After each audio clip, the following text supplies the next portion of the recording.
Hello friends, welcome to Dreamers English.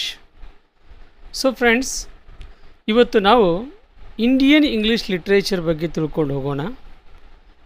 ನಾವು ಈಗಾಗಲೇ ನೋಡಿದ್ದೀವಿ ತುಂಬ ಲಿಟ್ರೇಚರ್ಗಳನ್ನು, ಹಿಸ್ಟ್ರಿ ಆಫ್ ಇಂಗ್ಲೀಷ್ ಲಿಟ್ರೇಚರನ್ನು ನೋಡಿದ್ದೀವಿ. The evolution of so many ಟ್ರೆಂಡ್ಸನ್ನು ನೋಡಿದ್ದೀವಿ. ಹಾಗೆ ಇನ್ನು ಕೆಲವೊಂದು ವಿಡಿಯೋಗಳಲ್ಲಿ ನಾನು ಅಪ್ಲೋಡ್ ಮಾಡಿದ್ದೀನಿ, ಅಮೇರಿಕನ್ ಲಿಟ್ರೇಚರ್ ಬಗ್ಗೆ ನೋಡಿದ್ದೀವಿ. ಹಾಗೆ ಇವತ್ತು ನಾವು ಇಂಡಿಯನ್ ಇಂಗ್ಲೀಷ್ ಲಿಟ್ರೇಚರ್ ಬಗ್ಗೆ ನೋಡೋಣ. ಸೊ ಇಂಡಿಯನ್ ಇಂಗ್ಲೀಷ್ ಲಿಟ್ರೇಚರ್ ಅಂತಂದರೆ ಲಿಟ್ರೇಚರ್ ಸಾಹಿತ್ಯವನ್ನು ನಾವು ಒಂದು ಇಂಗ್ಲೀಷಲ್ಲಿ ಬರಿತೀವಿ. ಅದು ಯಾವುದ್ರ ಬಗ್ಗೆ ಇರುತ್ತಂದರೆ ಭಾರತೀಯತೆಯನ್ನು ಕುರಿತು, ಭಾರತೀಯದ ಒಂದು ಐಡೆಂಟಿಟಿ ಕುರಿತು, ಕಲ್ಚರ್ ಕುರಿತು.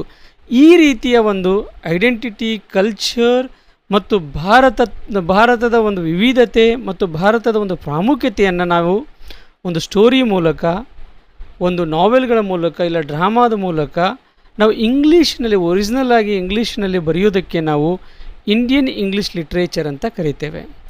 ಸೊ ಇದು ಫಸ್ಟು ನಾವು ಏನು ಮಾಡೋಣ ಅಂದರೆ, ಇಂಡಿಯನ್ ಇಂಗ್ಲೀಷ್ ಲಿಟ್ರೇಚರನ್ನು ತುಂಬ ಪಾರ್ಟ್ಗಳಲ್ಲಿ, ಅಂದರೆ ತುಂಬ ಪಿರಿಯಡ್ಗಳಲ್ಲೆಲ್ಲ ಡಿವೈಡ್ ಮಾಡ್ತೇವೆ. ಹಾಗೆ ಮೊದಲನೇದ್ದು ನಾವು ಇವತ್ತಿನ ಟಾಪಿಕ್ಕು ಯಾವುದ್ರ ಬಗ್ಗೆ ಕಲಿಯೋಣ ಅಂತಂದರೆ ಕೊಲೋನಿಯಲ್ ಪಿರಿಯಡ್. ಕೊಲೋನಿಯಲ್ ಅಂತಂದರೆ ಬ್ರಿಟಿಷರ ಕಾಲದಲ್ಲಿ ಹೇಗೆ ಇತ್ತು ನಮ್ಮ ಭಾರತದ ಒಂದು ಸಾಹಿತ್ಯ, ಅದು ಇಂಗ್ಲೀಷ್ ಸಾಹಿತ್ಯ ಹೇಗಿತ್ತು ಅನ್ನೋದನ್ನು ನೋಡ್ತಾ ಹೋಗೋಣ.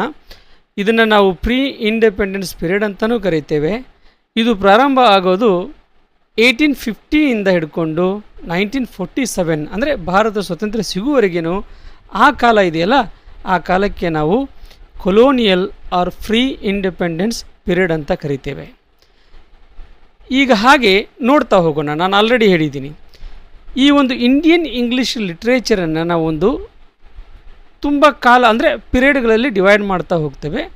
ಮೊದಲನೇದ್ದು ಪ್ರೀ ಇಂಡಿಪೆಂಡೆನ್ಸ್ ಪಿರಿಯಡ್ ಅಂತ, second one post independence period ಅಂತ, ಇನ್ನು ಥರ್ಡ್ ಒನ್ನು ಕಂಟೆಂಪ್ರರಿ, ಅಂದರೆ ಈಗ ಮಾಡರ್ನ್ ಪಿರಿಯಡ್ ಅಂತ ಕರಿತೇವೆ. ಹಾಗೆ ಪೋಸ್ಟ್ ಮಾಡರ್ನ್ ಪಿರಿಯಡನ್ನು ಸಹ ನಾವು ನೋಡ್ತೇವೆ. ಈ ಪ್ರೀ ಇಂಡಿಪೆಂಡೆನ್ಸ್ ಪಿರಿಯಡ್ ಯಾವುದರ ಬಗ್ಗೆ ಹೇಳುತ್ತೆ ಅಂತಂದರೆ, ಒಂದು ನ್ಯಾಷನಲಿಸಮ್, ರಾಷ್ಟ್ರೀಯತೆ ಬಗ್ಗೆ ಮಾತಾಡುತ್ತೆ. ಹಾಗೂ ಸೋಷಿಯಲ್ ರಿಫಾರ್ಮ್, ಸಾಮಾಜಿಕ ಸುಧಾರಣೆಗಳ ಬಗ್ಗೆ ಹೇಳುತ್ತೆ. ನೆಕ್ಸ್ಟು ಭಾರತ ಸ್ವತಂತ್ರ ಸಿಕ್ಕ ಮೇಲೆ ಈ ಒಂದು ಲಿಟ್ರೇಚರ್ ಏನನ್ನು ಎಕ್ಸ್ಪ್ಲೋರ್ ಮಾಡಲಿಕ್ಕೆ ಪ್ರಾರಂಭ ಮಾಡುತ್ತೆ ಅಂದರೆ ಐಡೆಂಟಿಟಿ, ಅಂದರೆ ಇಲ್ಲಿಯ ಜನರ ಗುರುತು, ಅಸ್ಮಿತೆಯ ಬಗ್ಗೆ, ಟ್ರಾಮಾ ಆಫ್ ಪಾರ್ಟಿಷನ್, ಭಾರತ ಮತ್ತು ಪಾಕಿಸ್ತಾನ ಆದ ಮೇಲೆ, ಭಾರತ ಡಿವೈಡ್ ಆದಮೇಲೆ ಯಾವ ರೀತಿ ಒಂದು ಮಾನಸಿಕತೆ ಜನರಲ್ಲಿ ಮೂಡಿತ್ತು ಅನ್ನೋದ್ರ ಬಗ್ಗೆ ಡಿಸ್ಕಸ್ ಮಾಡುತ್ತೆ.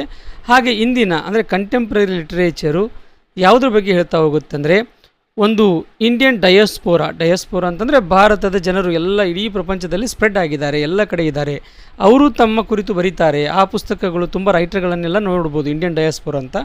ಹಾಗೂ ಗ್ಲೋಬಲೈಸೇಷನ್ ಬಗ್ಗೆ, ಇಫೆಕ್ಟ್ ಬಗ್ಗೆ, ಮೈಗ್ರೇಷನ್ ಬಗ್ಗೆ, ಹಾಗೂ ಸೋಷಿಯೋ ಪೊಲಿಟಿಕಲ್ ಚೇಂಜಸ್ ಬಗ್ಗೆ, ಇದು ಎಲ್ಲ ಈ ಲಿಟ್ರೇಚರಲ್ಲಿ ಹೇಗೆ ಇನ್ಫ್ಲುಯೆನ್ಸ್ ಆಯಿತು ಅನ್ನೋದ್ರ ಬಗ್ಗೆ ನಾವು ನೋಡ್ತಾ ಹೋಗ್ತೇವೆ. ಹಾಗಾದರೆ ಈಗ ನಾವು ಮೊದಲನೇ ಪಿರಿಯಡು ಯಾವುದಂದರೆ ಪ್ರೀ ಇಂಡಿಪೆಂಡೆನ್ಸ್ ಪಿರಿಯಡ್ ಪ್ರಾರಂಭವಾಗೋದು 1850 1947 ಅವಧಿಯಲ್ಲಿರುವಂಥದ್ದನ್ನು ಡಿಸ್ಕಸ್ ಮಾಡ್ತಾ ಹೋಗೋಣ.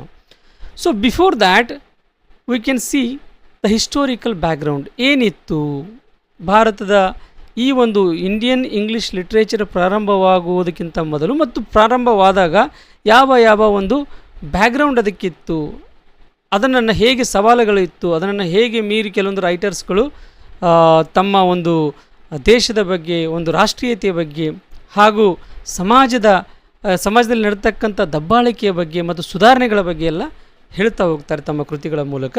ಈಗ ಹಿಸ್ಟೋರಿಕಲ್ ಬ್ಯಾಕ್ಗ್ರೌಂಡಲ್ಲಿ India under British colonial rule, ನಮಗೆ ಗೊತ್ತು.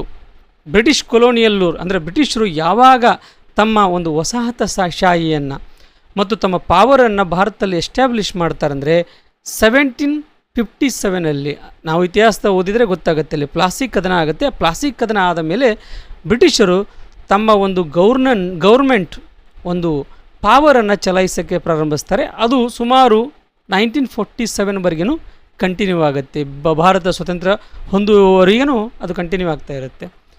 ಇಲ್ಲಿ including the East India company and British crown. ನಮಗೆ ಗೊತ್ತು, ಈಸ್ಟ್ ಇಂಡಿಯಾ ಕಂಪನಿ ಭಾರತಕ್ಕೆ ಬಂದು ನಂತರ ಅದು ಇಂಡೈರೆಕ್ಟಾಗಿ ಕ್ರೌನ್ ಅಂದರೆ ಇಂಗ್ಲೆಂಡದ ರಾಣಿಯ ಒಂದು ರಾಜ ದರ್ಬಾರಕ್ಕೆ ಒಳಪಟ್ಟಿರುತ್ತೆ, ಹಾಗೆ ಪ್ರಭುತ್ವಕ್ಕೆ ಒಳಪಟ್ಟಿರುತ್ತೆ.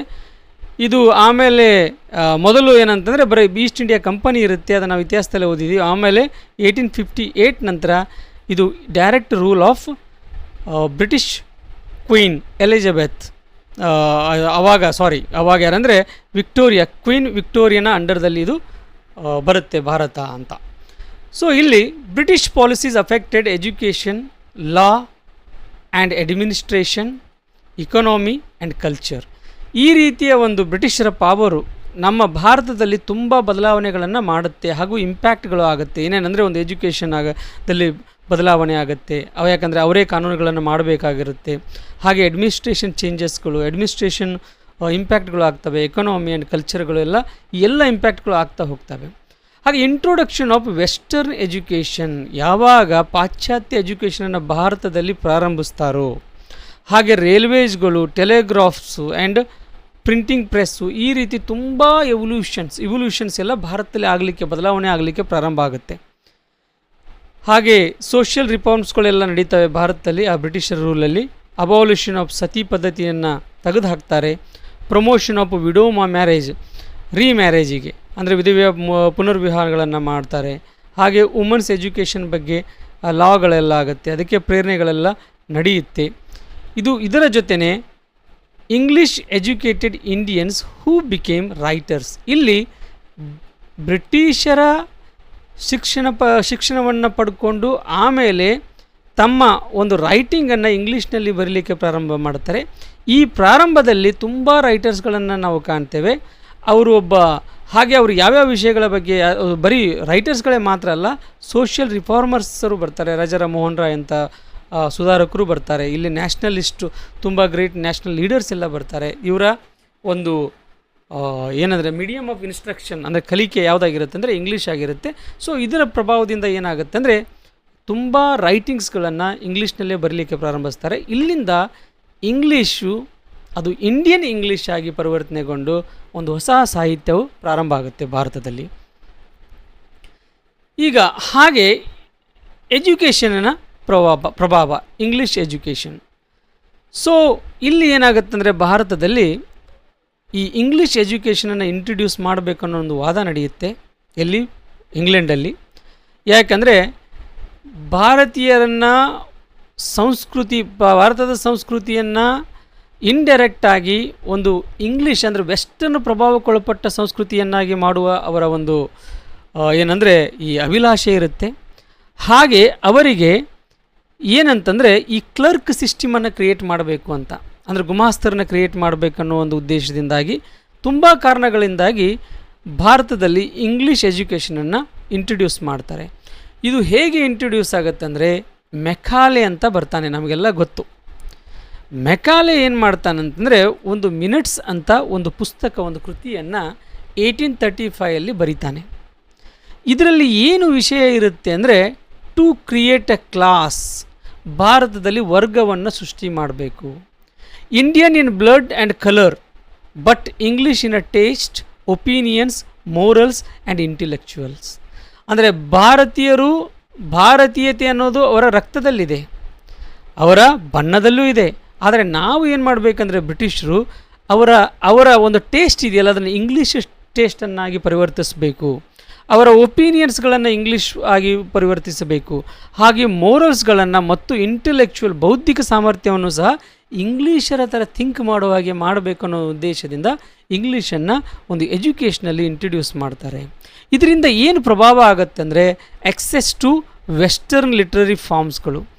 ಇಲ್ಲಿ ತುಂಬ ಜನ ಏನು ಮಾಡ್ತಾರೆ ಅಂದರೆ ಪಾಶ್ಚಿಮಾತ್ಯ ವೆಸ್ಟರ್ನ್ ಒಂದು ಲಿಟ್ರರಿ ಫಾರ್ಮ್ಸನ್ನು, ಸಾಹಿತ್ಯಿಕ ಒಂದು ವಿವಿಧತೆಯನ್ನು ಮತ್ತು ಹಾಗೆ ಅವಳು ಹೇಗೆ ಯಾವ ಒಂದು ಫಾರ್ಮನ್ನು ಬಳಸ್ತಾರೋ, ನಾವೆಲನ್ನು, ಪೋಯಮನ್ನು ಯಾವ ರೀತಿಯ ಫಾರ್ಮನ್ನು ಬಳಸ್ತಾರೆ ಅದನ್ನು ಇವರು ಅನುಕರಣೆ ಮಾಡಲಿಕ್ಕೆ ಪ್ರಾರಂಭಿಸ್ತಾರೆ ಮತ್ತು ಆ ರೀತಿ ಬ್ರಿಟಿಷರ ಥರ ಬರೀಲಿಕ್ಕೆ ಪ್ರಾರಂಭಿಸ್ತಾರೆ. ಇವರ ಯೋಚನೆಗಳು, ಯಾಕಂದರೆ ಆ ಎಜುಕೇಷನ್ ಯಾವಾಗ ಬ್ರಿಟಿಷ್ ಎಜುಕೇಷನನ್ನು ಭಾರತದಲ್ಲಿ ಇಂಟ್ರಡ್ಯೂಸ್ ಮಾಡ್ತಾರೋ ಇಂಡೈರೆಕ್ಟಾಗಿ ಭಾರತೀಯ ಮನಸ್ಸುಗಳನ್ನು ಮತ್ತು ಸ್ಪೆಷಲ್ ಆಗಿ ಅವರ ಬ್ರೈನನ್ನು ಹೇಗೆ ಅಂತಂದರೆ ಈ ಇಂಗ್ಲೀಷು ಮತ್ತು ಬ್ರಿಟಿಷರು ಹಾಗೆ ಈ ಪಾಶ್ಚಿಮಾತ್ಯರ ಥರ ಅದನ್ನು ತಿರುಗಿಸ್ತಾರೆ ಮತ್ತು ಆ ರೀತಿ ಆ್ಯಕ್ಟ್ ಮಾಡಲಿಕ್ಕೆ ಅವರನ್ನು ಪ್ರೇರಿಸ್ತಾರೆ.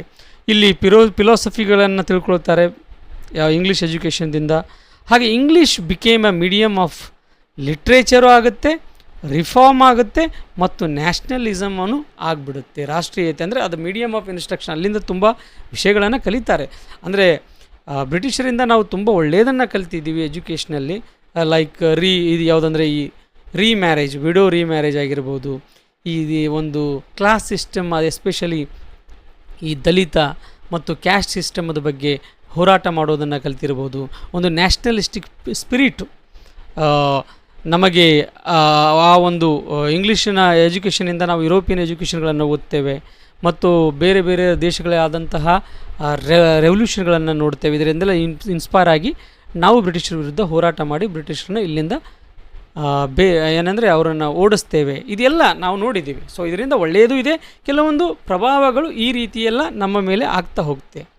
ಈಗ ಅರ್ಲಿ ಇಂಡಿಯನ್ ರೈಟರ್ಸನ್ನು ನಾವು ನೋಡ್ಬೋದು.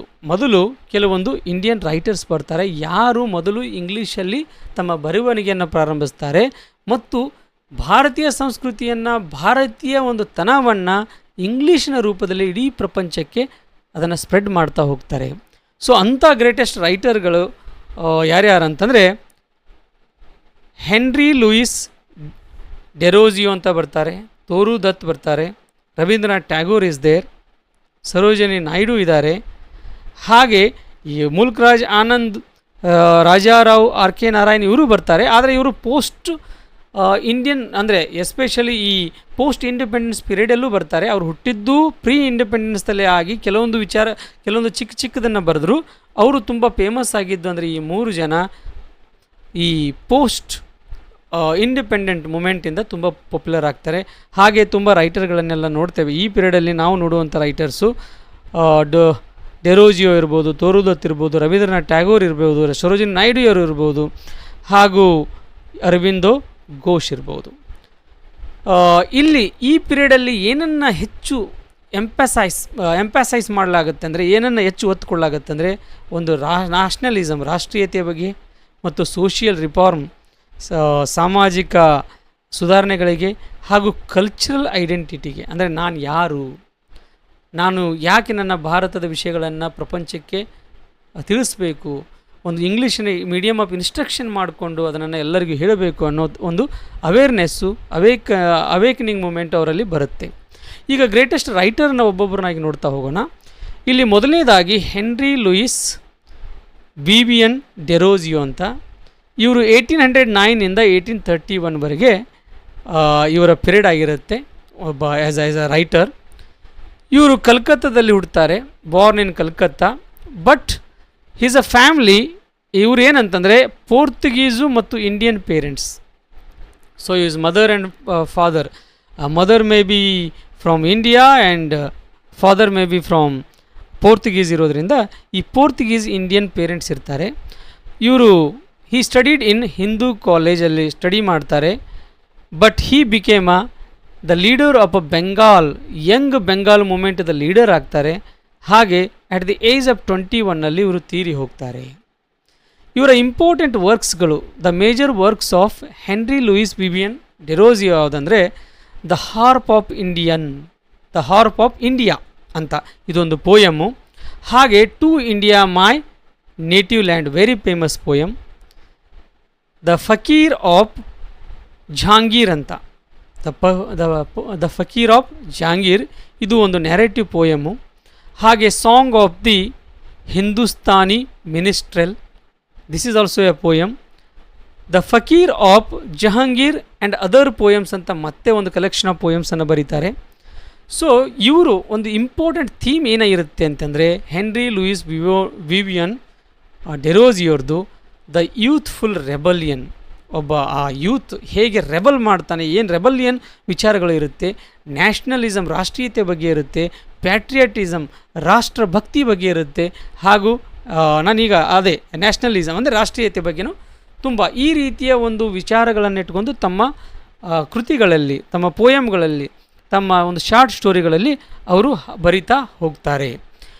ಹಾಗೆ ಇವರ ಒಂದು ಇಂಪಾರ್ಟೆಂಟ್ ಕಾಂಟ್ರಿಬ್ಯೂಷನನ್ನು ನೋಡ್ತಾ, ಏನೇನು ಇವರ ಕಾಂಟ್ರಿಬ್ಯೂಷನ್ಸ್ ಅಂತಂತಂದರೆ ಒಂದು ಇಂಟ್ರೊಡ್ಯೂಸರ್ ರೊಮ್ಯಾಂಟಿಸಿಸಮನ್ನು ಮೊದಲು ಭಾರತೀಯ ಒಂದು ಇಂಗ್ಲೀಷ್ ಭಾಷೆಯಲ್ಲಿ ಇವರು ಇಂಟ್ರೊಡ್ಯೂಸ್ ಮಾಡ್ತಾರೆ. ನ್ಯಾಷನಲಿಸ್ಟಿಕ್ ಥಾಟ್ಸ್ಗಳನ್ನು, ಸೆಂಟಿಮೆಂಟ್ಗಳನ್ನು ಇಂಟ್ರೊಡ್ಯೂಸ್ ಮಾಡ್ತಾರೆ. ಅದು ಎಸ್ಪೆಷಲಿ ಆಗಿ ಇಂಗ್ಲೀಷ್ ಪೊಯೆಟ್ರಿಯಲ್ಲಿ ಇಂಟ್ರೊಡ್ಯೂಸ್ ಮಾಡ್ತಾರೆ. ಇವರನ್ನು ನಾವು ಏನಂತ ಕರಿತೀವಿ ಅಂದರೆ ಇಂಗ್ಲೀಷ್ ಲಿಟ್ರೇಚರಲ್ಲಿ the father of Indian romantic poetry ಅಂತ ಕರಿತೀವಿ. ಇದನ್ನು ನಾವು ನೆನಪಲ್ಲಿಟ್ಕೋಬೇಕು. So he is a young Bengal leader ಕೂಡ ಆಗಿದ್ದರು, but he is considered as a father of Indian romantic poetry. So next poet Toru Dutt, born in 1856 and died in 1877. Very young ಏಜಲ್ಲಿ ಇವರು ತೀರಿ ಹೋಗ್ತಾರೆ.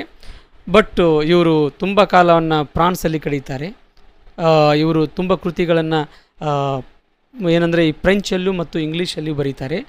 ಕೆಲವೊಂದು ಟ್ರಾನ್ಸ್ಲೇಷನ್ಗಳನ್ನು, ಗ್ರೇಟೆಸ್ಟು ಎಪಿಕ್ಗಳನ್ನು ಇಂಗ್ಲೀಷ್ಗೆ ಟ್ರಾನ್ಸ್ಲೇಷನ್ ಮಾಡ್ತಾರೆ.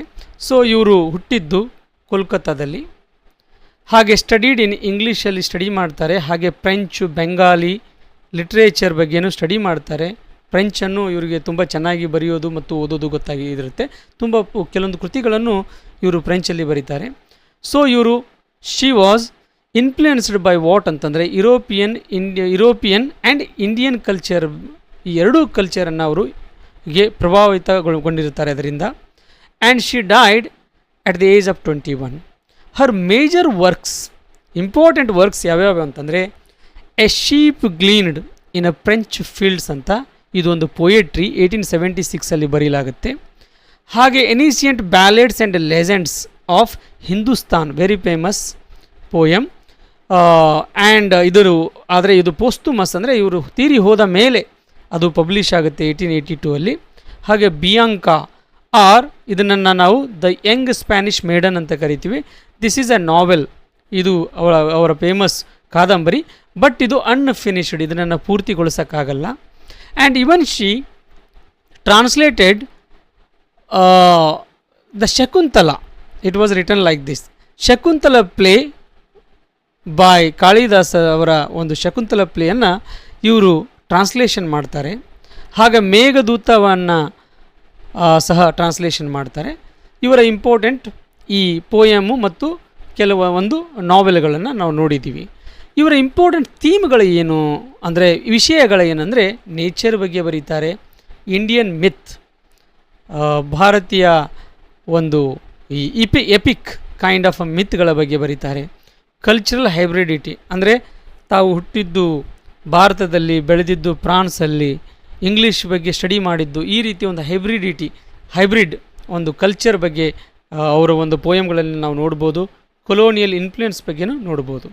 ಸೊ ಇವರ ಕಾಂಟ್ರಿಬ್ಯೂಷನ್ ಏನಂದರೆ the first Indian woman poet ಅಂತ ಇವ್ರನ್ನ ಕರಿತೀವಿ. ಇಂಗ್ಲೀಷಲ್ಲಿ ಬರೆದಂಥ ಮೊದಲನೆಯ poet ಯಾರಂದರೆ she is Toru Dutt ಅಂತ. She become a bridge between the Indian themes and English literature ಫಾರ್ಮ್ಸನ್ನು ಒಂದು ಬ್ರಿಡ್ಜ್ ಆಗಿ ಅವರು ಅದನ್ನು ಏನಂದರೆ ರೀಪ್ರೆಸೆಂಟ್ ಮಾಡ್ತಾರೆ. ಸೊ ಇವರಿಗೆ ನಾವು ಅರ್ಲಿ ಫಿಮೇಲ್ ಪೋಯೆಟ್ ಅಂತ ಕರಿತೇವೆ. ಇವರು ಒಂದು ಪೋಯಮ್ಗಳು ಹೇಗೆ ಇರ್ತವೆ ಅಂತಂದರೆ ಮಿಕ್ಸ್ಚರ್ ಆಫ್ ವಾಟ್ ಅಂತಂದರೆ Indian content with English form ಜೊತೆ ಆ ಕಂಟೆಂಟ್ ಅವರು ಒಂದು ವಿಷಯನ ನಾವು ನೋಡ್ತಾ ಬರ್ಬೋದು. And next writer is Rabindranath Tagore, born in 1861 and died in 1941 ತೀರಿ ಹೋಗ್ತಾರೆ. ಬಾರ್ನ್ ಇನ್ ಕೋಲ್ಕತ್ತಾ, ಇವರೊಬ್ಬರು poet, philosopher, musician, novelist, nationalist and first Asian Nobel laureate. ಭಾರತದ ಅಂದರೆ ಏಷ್ಯಾದಲ್ಲಿನೇ ಮೊದಲು 1913 ಮೊದಲು ನೋಬೆಲ್ ಪ್ರೈಸ್, ಅದು ಲಿಟ್ರೇಚರ್ಗೆ ಪಡೆದಂತಹ ಏಕೈಕ ವ್ಯಕ್ತಿ ಇವರಾಗಿರ್ತಾರೆ. ಇವರ ಪ್ರಮುಖ ಕೃತಿಗಳು, ಮೇಜರ್ ವರ್ಕ್ಸ್ ಯಾವುದಂತಂದರೆ ನಮಗೆ ಗೊತ್ತು, ಗೀತಾಂಜಲಿ ಪಬ್ಲಿಷ್ಡ್ ಇನ್ 1910, ಇದು ಒಂದು ಕಲೆಕ್ಷನ್ ಆಫ್ ಪೋಯಮ್ ಆಗಿರುತ್ತೆ. ಫ್ರೂಟ್ ಗ್ಯಾದರಿಂಗ್, ಇದು ಪೋಯಮ್ಮು, ಇದು 1916 ಬರೀಲಾಗಿರುತ್ತೆ. ಹಾಗೆ ದ ಹೋಮ್ ಆ್ಯಂಡ್ ವರ್ಲ್ಡ್ ಅಂತ ಒಂದು ನಾವೆಲನ್ನು ಬರೀತಾರೆ 1916. ಗೋರಾ, ವೆರಿ ಫೇಮಸ್ ನಾವೆಲ್ ಅವ್ರದ್ದು, 1910 ಬರೀತಾರೆ. ಹಾಗೆ ಚೋಕರ್ ಬಾಲಿ, ಇದು ಸಹ ನಾವೆಲ್ ಆಗಿರುತ್ತೆ 1903. This is also very famous novel. ಹಾಗೆ ಗೀತಮಲ್ಯ, ಗೀತಿ ಮಾಲ್ಯ ಅಂತ ಕರೀತಾರೆ. ಗೀತಿ ಮಾಲ್ಯ ಪೋಯೆಟ್ರಿ ಇದು. ಹಾಗೆ ಸೋನಾರ್ ತಾರಿ ಅಂತ ಪೋಯೆಟ್ರಿ, ಹಾಗೂ ಎಸ್ಸೇಜ್ಗಳನ್ನು ಬರೀತಾರೆ, ಕೆಲವೊಂದು ಸಾಂಗ್ಸ್ಗಳನ್ನು ಬರೀತಾರೆ. ಅದು ಸ್ಪೆಷಲ್ ಆಗಿ ನಮ್ಮ ನ್ಯಾಷನಲ್ ಆ್ಯಂಥಮ್ ಆದಂಥ ಜನಗಣಮನವನ್ನು ಇವರೇ ಬರೀತಾರೆ. ಇವರ ಒಂದು ಪೋಯಮಲ್ಲಿ ಏನು ಯಾವ ವಿಷಯ ವಸ್ತು ಇರುತ್ತಂದರೆ ಹ್ಯುಮ್ಯಾನಿಸಮ್, ಮನುಷ್ಯ ಒಬ್ಬ ಕೇಂದ್ರೀಕೃತ ಮನುಷ್ಯನ ಒಂದು ಏನಂದರೆ ಆ ಸೌಂದರ್ಯ ಇರ್ಬೋದು, ಮನುಷ್ಯನ ಒಳ್ಳೆಯ ಗುಣಗಳು, ನೀತಿಗಳು, ಅದರ ಬಗ್ಗೆ ಕುರಿತು ಬರೀತಾರೆ. ಸ್ಪಿರಿಚುವಾಲಿಟಿ, ಆಧ್ಯಾತ್ಮಿಕತೆಯ ಬಗ್ಗೆ ಬರೀತಾರೆ. ನ್ಯಾಷನಲಿಸಮ್, ರಾಷ್ಟ್ರೀಯತೆ ಬಗ್ಗೆ ಇರುತ್ತೆ. ಹಾಗೆ ಕಲ್ಚರಲ್ ಪ್ರೈಡ್, ಭಾರತದ ಹೆಮ್ಮೆ, ಈ ಸಂಸ್ಕೃತಿಯ ಹೆಮ್ಮೆ ಅನ್ನೋದನ್ನು ಅವರ ಪೋಯಮ್ಗಳಲ್ಲಿ ನಾವು ನೋಡ್ಬೋದು. ಇವರು ಏನನ್ನು ಇಂಟ್ರೊಡ್ಯೂಸ್ ಮಾಡ್ತಾರೆ ಅಂತಂದರೆ ಈ ಲಿರಿಕಲ್ ಪೋಯೆಟ್ರಿಯನ್ನು ಇಂಡಿಯಾದಲ್ಲಿ ಇಂಟ್ರೊಡ್ಯೂಸ್ ಮಾಡ್ತಾರೆ. ಹಾಗೆ ಇಂಡಿಯನ್ ಇಥಾಸ್ಗಳನ್ನು ಮರ್ಜ್ಡ್ ಇಂಡಿಯನ್ ಫಿಲಾಸಫಿಯನ್ನು ತೊಗೊಂಡೋಗಿ, ಇಂಡಿಯನ್ ಥಾಟ್ಸ್ಗಳನ್ನು ತೊಗೊಂಡೋಗಿ ಈ ಮಾಡರ್ನ್ ಲಿಟ್ರರಿ ಟೆಕ್ನಿಕ್ಸ್ ಜೊತೆ ತುಂಬ ಈಸಿಯಾಗಿ ಇಡೀ ಪ್ರಪಂಚಕ್ಕೆ ಅದನ್ನು ಸಾರ್ತಾರೆ. ಇವರ ಒಂದು ಫೋಕಸ್ ಥಿಂಗ್ಸ್ ಅಂದರೆ ಇವರು ಯಾವುದಕ್ಕೆ ಇಂಪಾರ್ಟೆಂಟ್ ಅಂದರೆ as a writer we know that as a right whom we call ಗುರುದೇವ ಅಂತ ಕರಿತೇವೆ. ಹಿ ಹೂ ಪೌಂಡೆಡ್ ವಿಶ್ವಭಾರತಿ ಅನ್ನು ಪೌಂಡ್ ಮಾಡ್ತಾರೆ. And so many great things that he has done. And he is considered the greatest writer of India, and even the great the patriot of India. So many, by so many names that we can recognize him. But ಇವರು Nobel laureate ಆಗಿದ್ದಾರೆ, Nobel prize winner ಕೂಡ. So that is really a great credit to Indian being a Indian. So next writer poet ಯಾರಂತಂದರೆ Sarojini Naidu, born in 1879 and died in 1949 ತೀರಿ ಹೋಗ್ತಾರೆ. She was born ಹೈದರಾಬಾದಲ್ಲಿ ಹುಡ್ತಾರೆ. She is a poet, freedom fighter ಹೌದು, ಹಾಗೆ orator, ಒಳ್ಳೆ ಮಾತುಗಾರರು. ಇವರು ಇಂಗ್ಲೆಂಡ್ನಲ್ಲಿ ಸ್ಟಡಿ ಮಾಡ್ತಾರೆ, studied in England, active in Indian national ಕಾಂಗ್ರೆಸ್ಸಲ್ಲಿ ತುಂಬ ಆ್ಯಕ್ಟಿವ್ ಆಗ್ತಾರೆ, ಮೆಂಬರ್ ಆಗಿರ್ತಾರೆ. And she even become A president. So many the great credits that she took. And next major works ಇವರು ಬರೆದಂಥ ತುಂಬ ಪ್ರಮುಖವಾದ ಕೃತಿಗಳು ಅಂದರೆ ದ ಗೋಲ್ಡನ್ ಥ್ರೆಶ್ ಹೋಲ್ಡ್ ಅಂತ, ಇದೊಂದು ಪೋಯೆಟ್ರಿ. ಇದನ್ನು 1905 ಬರೀತಾರೆ. ಹಾಗೆ the bird of the time poem, ಇದು ಪೋಯೆಟ್ರಿ, ಇದನ್ನು ಬರೀತಾರೆ. ಹಾಗೆ the broken wing, this is also a poetry written in 1917. In the bazaars of Hyderabad poem was written by Sarojini Naidu. ಹಾಗೆ ಹೆಮ್ ಟು ದಿ ಅರ್ತ್ ಅಂತ ಪೋಯಮ್ ಬರೀತಾರೆ. ದ ಗಿಫ್ಟ್ ಆಫ್ ಇಂಡಿಯಾ ಬರೀತಾರೆ. The feather of the dawn ಬರೀತಾರೆ, ಇದು poetry. ಹಾಗೆ palanquin bearers, very famous poem. ಇದು ಎಲ್ಲ most of the greatest ಪೋಯಮನ್ನು ಅವರು ಬರೀತಾರೆ. ಹಾಗೆ ಇವರ ವಿಷಯ ಅಂದರೆ what the real thing that includes ಅಂದರೆ ದ ಥೀಮ್ ಅಂತಂದರೆ that it is patriotism, lyricism, Indian culture, devotions, ಭಕ್ತಿ ತುಂಬ ಇರುತ್ತೆ, ಆ ಭಕ್ತಿಯನ್ನು ಕುರಿತು ಸಹ ಬರೀತಾರೆ. And she is a great lyric poet and social activist ಅಂತ ನಾವು ಕರಿತೇವೆ. And celebrate Indian landscape and ಕಲ್ಚರನ್ನು ತುಂಬ ಸೆಲೆಬ್ರೇಟ್ ಮಾಡುವಂಥ ಪೋಯಮ್ಗಳನ್ನು ಅವರು ನಮಗೆ ಕೊಟ್ಟಿದ್ದಾರೆ. ಆ್ಯಂಡ್ ಶಿ ಈಸ್ ಕನ್ಸಿಡರ್, ಇವ್ರನ್ನ ಏನಂತ ಕನ್ಸಿಡರ್ ಮಾಡ್ತೀವಿ ಅಂದರೆ ನೈಟಿಂಗೇಲ್ ಆಫ್ ಇಂಡಿಯಾ ಅಂತ ಕರಿತೇವೆ. ಆ್ಯಂಡ್ ಇವರು ಎಸ್ಪೆಷಲಿ ಸರೋಜಿನಿ ನಾಯ್ಡು ಅವರ contribution to Indian poetry is really abundant and immense. So next poet Aurobindo Ghosh, born in 1872 and died in 1950. He also was born in ಕೋಲ್ಕತ್ತಾದಲ್ಲಿ ಹುಡ್ತಾರೆ. he is a nationalist, poet, philosopher and spiritual thinker. ಒಬ್ಬ ಜ್ಞಾನಿ, ಆಧ್ಯಾತ್ಮಿಕ ವಿಚಾರವಾದಿ, thinker ಇವರು. and he has written so many great wonderful poems and even including a epic called ಸಾವಿತ್ರಿಯನ್ನು ಬರೀತಾರೆ. ತುಂಬ greatest EPIC ಅದು, ತುಂಬ ಒಂದು 12 ಬುಕ್ಕಲ್ಲೆಲ್ಲ ಅದನ್ನು ಬರಲೇ ಆಗುತ್ತೆ. ಸೊ ಮೇಜರ್ ವರ್ಕ್ಸ್ ಯಾವುದಂದರೆ ಸಾವಿತ್ರಿ, ಇದೊಂದು ಪೋಯೆಟ್ರಿ 1819. ಹಾಗೆ ಸಾವಿತ್ರಿ ಒಂದು ಪೋಯಮನ್ನು ಬರೀತಾರೆ. ಹಾಗೆ ಸಾವಿತ್ರಿ ಎಪಿಕ್ ಅಂದರೆ ಮಹಾಕಾವ್ಯವನ್ನು ಬರೀತಾರೆ 1916. 16 ಪ್ರಾರಂಭಿಸಿ 1950ವರೆಗೆ ಅದು ಕಂಟಿನ್ಯೂವೇಷನ್ ಇರುತ್ತೆ. ತುಂಬ ದೊಡ್ಡ ಎಪಿಕ್ ಆಗಿರೋದ್ರಿಂದ ತುಂಬ ಟಾಪಿಕ್ಗಳನ್ನು ಅದಕ್ಕೆ ಸೇರ್ಪಡೆ ಮಾಡ್ತಾರೆ, ಬರೀತಾರೆ. It is a greatest contribution of Arvindo Ghosh, the Savitri which tells about the Indian myth ಬಗ್ಗೆ ಹೇಳುತ್ತೆ, ಅದು ನಮಗೆ ಗೊತ್ತು. ಹಾಗೆ ಈ ಸತ್ಯವಾನ್ ಅನ್ನೋ ಗಂಡನಿಗಾಗಿ ಹೇಗೆ ಸಾವಿತ್ರಿ ಯಮನನ್ನು ವಿರೋಧ ಹಾಕ್ಕೊಂಡು ಯಮನನ್ನೇ ಸೋಲಿಸಿ ಗಂಡನನ್ನೇ ಗೆಲ್ತಾಳಲ್ಲ, ಅದೆಲ್ಲ ಸ್ಟೋರಿ ಸಾವಿತ್ರಿಯಲ್ಲಿರೋದು. ಹಾಗೆ ಇವರು ಎಸ್ಸೇಸ್ಗಳನ್ನು ಬರೀತಾರೆ, ಫಿಲಾಸಫಿಕಲ್ ರೈಟಿಂಗ್ಸ್ಗಳನ್ನು ಬರೀತಾರೆ. ಇವರ ಹಾಗೆ ಗ್ರೇಟೆಸ್ಟ್ ವರ್ಕ್ ಫಿಲಾಸಫಿಕಲ್ ವರ್ಕ್ ಯಾವುದಂತಂದರೆ ದ ಲೈಫ್ ಡಿವೈನ್ ಅಂತ ಬರೀತಾರೆ. And the ideal of human unity, the human cycle, these all are very great works of Aurobindo Ghosh. ಇವರ what is the greatest theme of Aurobindo Ghosh ಅಂತಂದರೆ ಸ್ಪಿರಿಚುವ್ಯಾಲಿಟಿ, ನ್ಯಾಷನಲಿಸಮ್, ಇಂಡಿಯನ್ ಫಿಲಾಸಫಿ ಬಗ್ಗೆ ಹೇಳ್ತಾರೆ. ಈಗಾದರೂ ನಾವು ನೋಡ್ತೇವೆ ಅರವಿಂದೋ ಆಶ್ರಮ ಎಲ್ಲಿದೆ ಅಂದರೆ ಈ ಪಾಂಡಿಚೇರಿಯಲ್ಲಿ ಅರವಿಂದೋ ಆಶ್ರಮ ಇದೆ. ಇವತ್ತಿಗೂ ಅದು ಸ್ಪಿರಿಚುವ್ಯಾಲಿಟಿ ಮತ್ತು ಸ್ಪಿರಿಚುವಲ್ ಟೀಚಿಂಗ್ಗೆ ತುಂಬ ಪಾಪ್ಯುಲರ್ ಆದಂತಹ ಪ್ಲೇಸು, ನಮಗೆಲ್ಲರಿಗೂ ತಿಳಿದಿರುವಂಥದ್ದು. ಹಾಗೆ ಇವರನ್ನು ನಾವು ಯಾವುದನ್ನು ಒಂದು ಗ್ರೇಟ್ ಅಂತ ಅಂದ್ಕೊಳ್ತೀವಿ ಅಂದರೆ ಯಾಕೆ ಅಂತಂದರೆ ಈಸ್ ಅ ಪೋಯೆಟ್ ಫಿಲಾಸಫರ್ ಅಂತ ಕರಿತೀವಿ. Spiritual nationalist, spiritual and nationalist. ಈ ರಾಷ್ಟ್ರೀಯತೆಯನ್ನು, ರಾಷ್ಟ್ರೀಯ ಕಿಚ್ಚನ್ನು ಹಚ್ಚಲಿಕ್ಕೆ ಇವರು ಕಾಂಟ್ರಿಬ್ಯೂಷನು ತುಂಬ ಇದೆ.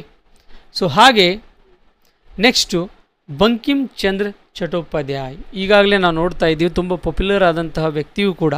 ಈಗ ರೀಸೆಂಟಾಗಿ ಅವರ ಹುಟ್ಟುಹಬ್ಬನ್ನು ಸೆಲೆಬ್ರೇಟ್ ಮಾಡಿದ್ವಿ. ಹಾಗೆ ಅವರು ಬರೆದಂತಹ ಗ್ರೇಟೆಸ್ಟ್ ಪೋಯಮ್ ಆನಂದ ಮಠ ಅನ್ನೋ ಒಂದು ನಾವೆಲಲ್ಲಿ ತಗೊಂಡಂಥ ಒಂದು ಪೋಯಮ್, ಅದು ತುಂಬ ಪಾಪ್ಯುಲರ್ ಆದಂತಹ ಒಂದು ನ್ಯಾಷನಲ್ ಇಂಟಿಗ್ರಿಟಿಯನ್ನು ತೋರಿಸುವಂಥ ಸಾಂಗ್. ಅದು ಒಂದೇ ಮಾತರಂ ಅನ್ನೋ ಒಂದು ಪೋಯಮ್ಮು, ಅದು ಅದ್ರ ಬಗ್ಗೆಯೂ ನಮಗೆ ಗೊತ್ತಿರುವಂಥ ವಿಷಯ. ಅದನ್ನು ಬರೆದವರು ಯಾರಂತಂದರೆ ಬಂಕಿಮ್ ಚಂದ್ರ ಚಟರ್ಜಿಯವರು. ಈ ಬಾರ್ನ್ ಇನ್ ಬೆಂಗಾಲಲ್ಲಿ ಹುಡ್ತಾರೆ. Basically he was a lawyer, novelist, social reformer, pioneer of historical and a nationalist fiction. ಇವರನ್ನು ನಾವು ಪಯೋನಿಯರ್, ಮೊದಲಿಗರು ಅಂತ ಕರಿತೀವಿ. ಯಾವುದಂದ್ರೆ ಹಿಸ್ಟೋರಿಕಲ್ ಆ್ಯಂಡ್ ನ್ಯಾಷನಲ್ ಕಥೆಗಳನ್ನು, ಒಂದು ಫಿಕ್ಷನ್, ಕಾಲ್ಪನಿಕ ಕಥೆಗಳನ್ನು ಬರೀತಾರಲ್ಲ, ಅದರಲ್ಲಿ ಪ್ರಾಮಿನೆಂಟ್ ಅಂತ ಕರಿತೇವೆ. ಇವರ ಫೇಮಸ್ ವರ್ಕ್ಗಳು ಯಾವುವು ಅಂದರೆ ಈ ರಾಜಮೋಹನ್ಸ್ ವೈಫ್ ಇದೆಯಲ್ಲ, ತುಂಬ ಪಾಪ್ಯುಲರ್ ಆದಂಥ ನಾವೆಲ್ ಇದು. ರಿಟರ್ನ್ ಇನ್ 1864 ಇಂಗ್ಲೀಷಲ್ಲಿ ಬರೀತಾರೆ. ಹಾಗೆ ದುರ್ಗೇಶ್ನ ನಂದಿನಿ ಅಂತ ಇದು ಒಂದು novel. It is also very famous one. Ananda Math ಅನ್ನೋದು ನಮಗೆ ಗೊತ್ತು. ಹಾಗೆ ವಿಷವೃಕ್ಷ ಅನ್ನೋದು ಒಂದು ನಾವೆಲ್ಲು ಬರೀತಾರೆ ಅವರು. ಹಾಗೆ ಕಪಲಕುಂಡಲ ಅನ್ನೋ ಒಂದು ನಾವೆಲ್ಲು. ಹಾಗೆ ಕೃಷ್ಣ ಕಂತೇರವಿಲ್ ಅನ್ನೋ ಒಂದು ನಾವೆಲ್ ಬರೀತಾರೆ. ಸೊ ಇವರ ಒಂದು ಮೋಸ್ಟ್ ಫೇಮಸ್ ನಾವೆಲ್ಗಳಲ್ಲಿ ನಾವು ಏನನ್ನು ನೋಡ್ತೀವಿ ಅಂದರೆ ಪ್ಯಾಟ್ರಿಯಾಟಿಸಮ್ ನೋಡ್ತೀವಿ, ಸೋಷಿಯಲ್ ರಿಫಾರ್ಮ್ಗಳನ್ನು ನೋಡ್ತೀವಿ. ಹಾಗೆ ಹಿಸ್ಟೋರಿಕಲ್ ನ್ಯಾಷನಲಿಸಮ್ ಬಗ್ಗೆನೂ ಅವರು ತುಂಬ ಪ್ರೈಡ್ ಆಗಿ ತಮ್ಮ ಪೋಯಮ್ಗಳಲ್ಲಿ ಬರೀತಾರೆ. ಈ ಆನಂದ ಮಠ್ ಅನ್ನೋದು ಇದೆಯಲ್ಲ, ಇದು ಇನ್ಸ್ಪೈರ್ಡ್ ನ್ಯಾಷನಲ್ ಸೆಂಟಿಮೆಂಟ್, ಈ ಭಾರತದ ಒಂದು ನ್ಯಾಷನಲ್ ಸೆಂಟಿಮೆಂಟಿಗೆ ತುಂಬ ಇನ್ಸ್ಪೈರ್ ಮಾಡಿದಂಥ ಮತ್ತು ನ್ಯಾಷನಲ್ ಮೂಮೆಂಟಿಗೆ ತುಂಬ ಇನ್ಸ್ಪೈರ್ ಮಾಡಿದಂತಹ ಪೋಯಮ್ ಇದಾಗಿರುತ್ತೆ. ಇದು ನಾವೆಲ್ ಇದಾಗಿರುತ್ತೆ. ಹಾಗೆ ಇವರನ್ನು ನಾವು ನ್ಯಾಷನಲಿಸ್ಟ್ ಫಿಕ್ಷನ್ ಕ್ರಿಯೇಟ್ ಮಾಡಿದಂಥ ಮೊದಲಿಗರು ಅಂತ ಕರಿತೇವೆ. ಹಾಗೆ ಆನಂದ ಮಠನ್ನು ವೆರಿ ಫೇಮಸ್ ನಾವೆಲ್ ಅಂತ ಕನ್ಸಿಡರ್ ಮಾಡ್ತೇವೆ. ಹಾಗೆ ನೆಕ್ಸ್ಟ್ ಶರತ್ ಚಂದ್ರ ಚಟ್ಟೋಪಾಧ್ಯಾಯ ಅಂತ, born in 1876 and died in 1938. ಇವರು ಸಹ ಬೆಂಗಾಲಲ್ಲಿ ಹುಡ್ತಾರೆ. Is a novelist, social reformer and realist writer ಅಂತ ಕನ್ಸಿಡರ್ ಮಾಡ್ತೇವೆ. ಇವರ ಮೇಜರ್ ವರ್ಕ್ಸ್ಗಳು ಅಂದರೆ ಶ್ರೀಕಂಠ, ಇದೊಂದು ನಾವೆಲ್ಲು. ಹಾಗೆ ದೇವದಾಸ, ವೆರಿ ಫೇಮಸ್ ನಾವೆಲ್ ಅದು. ಹಾಗೆ ಪರಿಣಿತ, ಇದನ್ನು ಮೂವಿಯನ್ನು ಮಾಡಿದ್ದಾರೆ. ಇದು ಸಹ 1996 ಬರೀತಾರೆ, ವೆರಿ ಫೇಮಸ್ ನಾವೆಲ್ ಇದು. ಹಾಗೆ ಚರಿತ್ರಹೀನ, ಇದು ಒಂದು ನಾವೆಲ್ಲು. ಹಾಗೆ ಶೇಷ ಪ್ರಶ್ನ ಅನ್ನೋದು that is also is a novel. ಹಾಗೆ ಪತ್ತರ್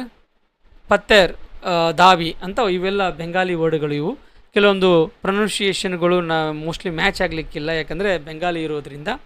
ಹಾಗೆ ಬಡೇ ಬಾಯಿ ಸಾಹಬ್, ಇದು ಸಹ ನಾವೆಲ್ 1930 ಬರೀತಾರೆ. ಕೆಲವೊಂದು ಶಾರ್ಟ್ ಸ್ಟೋರೀಸ್ಗಳನ್ನು ಎಸ್ಸೇಜ್ಗಳನ್ನು ಸಹ ಬರೆದಿದ್ದಾರೆ.